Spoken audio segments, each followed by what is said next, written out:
Hello दोस्तों, आज की कहानी है परमात्मा और किसान। एक बार एक किसान परमात्मा से बड़ा नाराज हो गया। कभी बाढ़ आ जाए, कभी सूखा पड़ जाए, कभी धूप बहुत तेज हो जाए, तो कभी ओले पड़ जाए। हर बार कुछ ना कुछ कारण से उसकी फसल थोड़ी खराब हो जाए। एक दिन बड़ा तंग आकर उसने परमात्मा से कहा, देखिए प्रभु, आप परमात्मा हैं, लेकिन लगता है आपको खेती बाड़ी की ज़्यादा जानकारी नहीं है। एक प्रार्थना है कि एक साल मुझे मौका दीजिए, जैसा मैं चाहूँ वैसा मौसम हो। फिर आप देखना मैं कैसे अन्न के भंडार भर दूंगा। परमात्मा मुस्कुराए और कहा, ठीक है, जैसा तुम कहोगे वैसा ही मौसम दूंगा, मैं दखल नहीं करूंगा। किसान ने गेहूं की फसल बोई।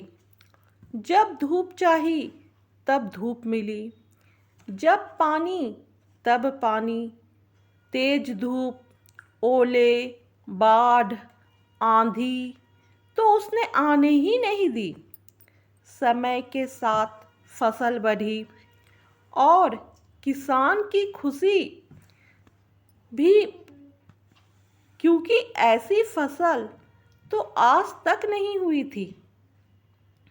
किसान ने मन ही मन सोचा, अब पता चलेगा परमात्मा को कि फसल कैसे करते हैं। बेकार ही इतने बरस हम किसानों को परेशान करते रहें। फसल काटने का समय भी आया। किसान बड़े गर्व से फसल काटने गया, लेकिन जैसे ही फसल काटने लगा, एकदम से छाती पर हाथ रखकर बैठ गया। गेहूं की एक भी बाली के अंदर गेहूं नहीं था। सारी बालियां अंदर से खाली थी। बड़ा दुखी होकर उसने परमात्मा से कहा, प्रभु, ये क्या हुआ? तब परमात्मा बोले, ये तो होना ही था। तुमने पौधों को संघर्ष का जरा सा भी मौका नहीं दिया, ना तेज धूप में उनको तपने दिया, ना आंधी ओलों से जूझने दिया। उनको किसी प्रकार की चुनौती का एहसास जरा सा भी नहीं होने दिया। इसलिए सब पौधे खोखले रह गए।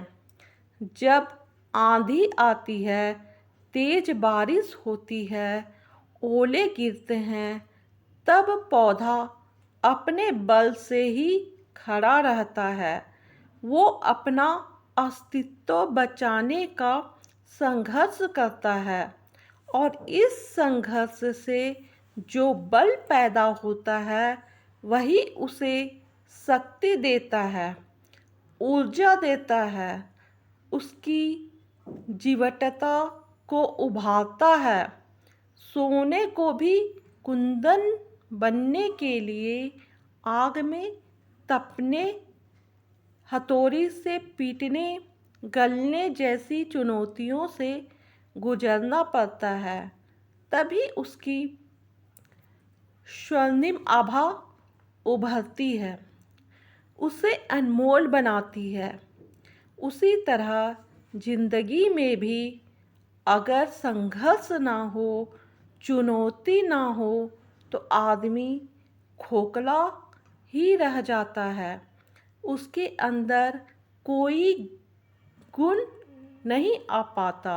ये चुनौतियाँ ही हैं जो आदमी रूपी तलवार को धार देती है, उसे सशक्त और प्रखर बनाती है। अगर प्रतिभाशाली बनना है तो चुनौतियां तो स्वीकार करनी ही पड़ेगी, अन्यथा हम खोखले ही रह जाएंगे। अगर जिंदगी में प्रखर बनना है, प्रतिभाशाली बनना है तो संघर्ष और चुनौतियों का सामना तो करना ही पड़ेगा। आपको यह कहानी कैसे लगी? प्लीज़ कमेंट कीजिएगा। धन्यवाद।